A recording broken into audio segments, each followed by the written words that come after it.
আমি বলেছিলাম, এটা সত্যি বলেছিলাম যে হ্যাঁ দিতে হবে।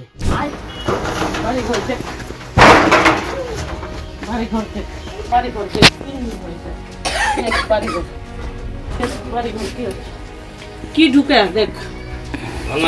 আবাস যোজনার প্রথম কিস্তির টাকা ঢুকতেই রীতিমতো বাড়ি গিয়ে কাটমানি চাওয়ার অভিযোগ উঠল মালদা জেলার হরিশ্চন্দ্রপুরের কংগ্রেসের পঞ্চায়েত সদস্যা নিরুপমা রায়ের স্বামী সুপেন রায়ের বিরুদ্ধে।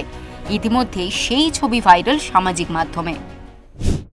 শব্দ সেটিং ব্লক আসলো পুরো সেটিং ব্লকে যদি লোক যে মোরা উঠাম সেটা কত থেকে কমাতে হবে ব্লক আসলো পুরো সেটিং করব হবে জ্যোতি অফিসার বড় বড় অফিস। কারোর কাছ থেকে 10,000 টাকা, আবার কারোর কাছ থেকে চাওয়া হচ্ছে 15,000 টাকা।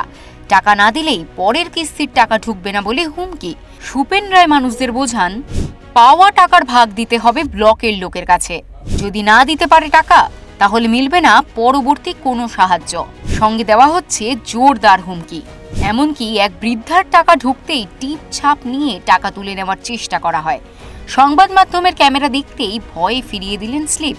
এমনকি টাকা চাওয়ার বিষয়টি নিজ মুখে স্বীকার করে নেন পঞ্চায়েত সদস্যার স্বামী।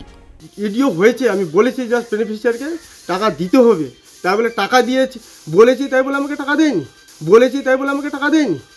তারপর কিছু আপনি চেয়েছিলেন টাকা? আমি বলেছিলাম, এটা সত্যি বলেছিলাম যে হ্যাঁ দিতে হবে।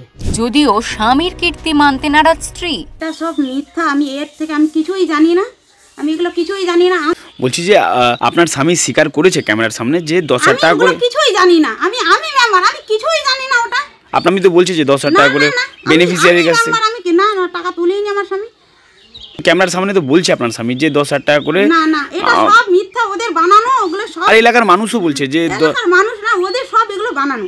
কংগ্রেস পরিচালিত গ্রাম পঞ্চায়েতের দুর্নীতির এই অভিযোগ আসতেই আক্রমণ শানিয়েছে তৃণমূল এবং বিজেপি।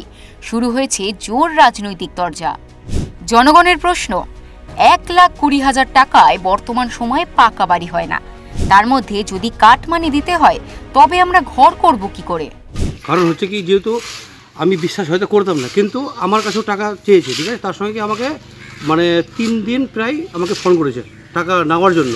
বলছে কি যে এই ব্যাপার, আমাদের তো অনেক রকমের ব্যাপার আছে, ঠিক আছে, তো আমাদেরকে অফিসকে দিতে হয়। কোন অফিসকে দিতে হয়? ওদের অফিস আছে বলে।